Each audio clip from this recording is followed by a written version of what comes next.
श्री शिवाय नमस्तुभ्यम। आप सभी को सावन महीने की हरियाली अमावस्या की बहुत बहुत शुभकामनाएं।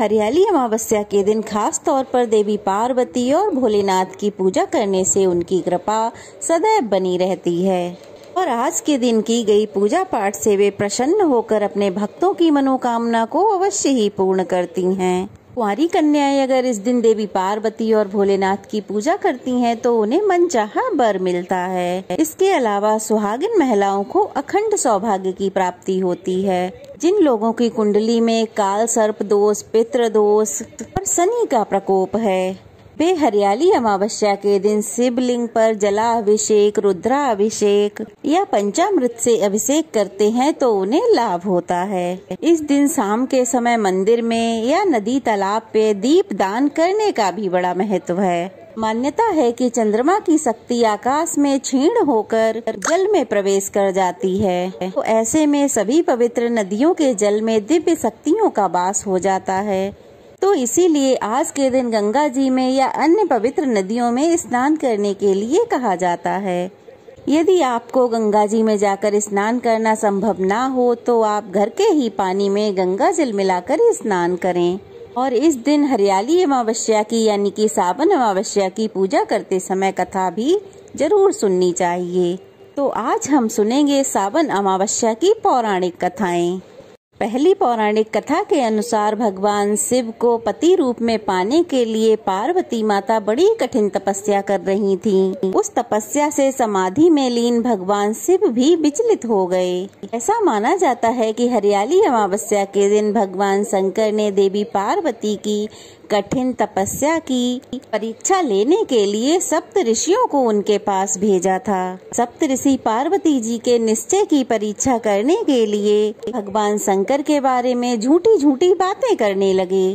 सप्त ऋषि भगवान शंकर की आज्ञा से उस स्थान पर गए जहाँ देवी पार्वती कठिन तपस्या में लीन थीं। वहाँ जाकर वे कहने लगे, देवी शंकर जी लज्जा को छोड़कर नंग धड़ंग कैलाश पर्वत पर या शमशान घाट पर भूत प्रेतों के साथ रहते हैं। उन्होंने अपने केसों को जटाजूट बना रखा है, विष धारण कर रखा है, कंठ में कुंड माला पहनते हैं, अंगों में चिता भस्म और सर्पों की माला पहनते हैं, भांग धतूरा खाते हैं, उन्मंद होकर तांडव करते हैं।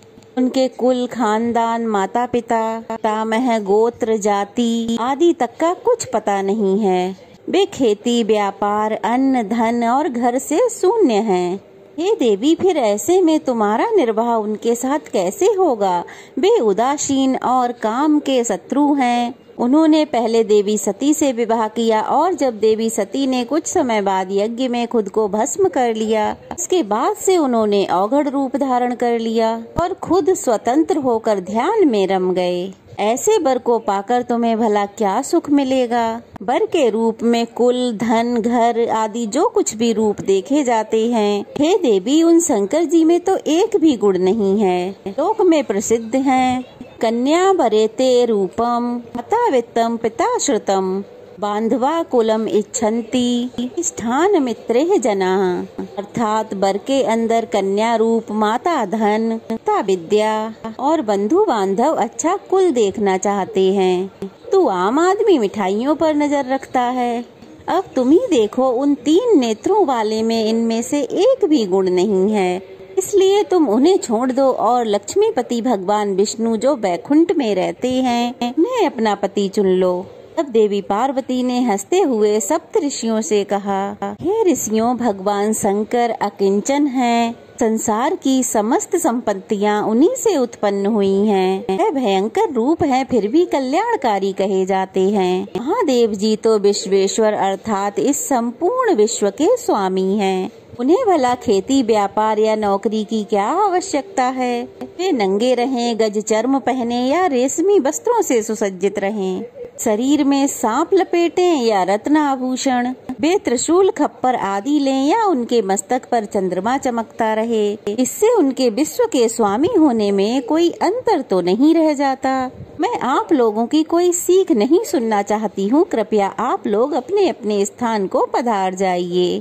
मैं भगवान शंकर के सिवा किसी और को अपना पति कभी नहीं बनाऊंगी। तब देवी पार्वती के अटल निश्चय को जानकर प्रसन्न होकर सप्त ऋषियों ने देवी पार्वती को अटल सौभाग्य का आशीर्वाद दिया। यह सब सुनकर सप्तऋषि देवी पार्वती की जय जयकार करने लगे और उन्हें अटल सुहाग का वरदान देकर शंकर जी के पास वापस चले आए। वहां आकर उन्होंने पार्वती की परीक्षा का पूरा विवरण सुना दिया। यह सुनकर शंकर जी बहुत प्रसन्न हुए और सप्तऋषियों को यह कहकर राजा हिमालय के पास भेजा कि वे पार्वती जी को घर लाकर विवाह की तैयारियां शुरू करें। सप्त ऋषियों ने शंकर जी का समाचार राजा हिमालय को सुनाया तो वे बहुत प्रसन्न हुए। राजा हिमाचल अपनी पत्नी और अन्य सौभाग्यवती स्त्रियों के साथ हंसते गाते नाचते हुए पार्वती जी के पास गए और फिर उन्हें अपने घर ले आए। राजा हिमाचल के घर उत्सव होने लगे, खुशियाँ मनाई जाने लगी। तभी से मान्यता है कि हरियाली अमावस्या का त्योहार मनाया जाने लगा। हरियाली अमावस्या के दिन भगवान शिव और देवी पार्वती की पूजा से हमारी कन्याओं को श्रेष्ठ वर की प्राप्ति और विवाहिताओं के सौभाग्य में वृद्धि होती है। इस दिन नदी या जलाशय में स्नान करके ब्राह्मणों को भोजन कराने से पितृगण भी तृप्त होते हैं। तो इस दिन आप अपने पितरों का तर्पण कर सकते हैं, दान कर सकते हैं, श्राद्ध भी कर सकते हैं। तो यह थी हरियाली अमावस्या की व्रत कथा। कैसी लगी कमेंट बॉक्स में जरूर बताइएगा। अच्छी लगी हो तो ज्यादा से ज्यादा कमेंट कीजिएगा, वीडियो को शेयर कीजिएगा, लाइक कीजिएगा और अगर नए हैं तो प्लीज जल्दी से चैनल को सब्सक्राइब भी कर दीजिएगा। तो चलिए फिर मिलते हैं, तब तक के लिए जय शिव शंभू।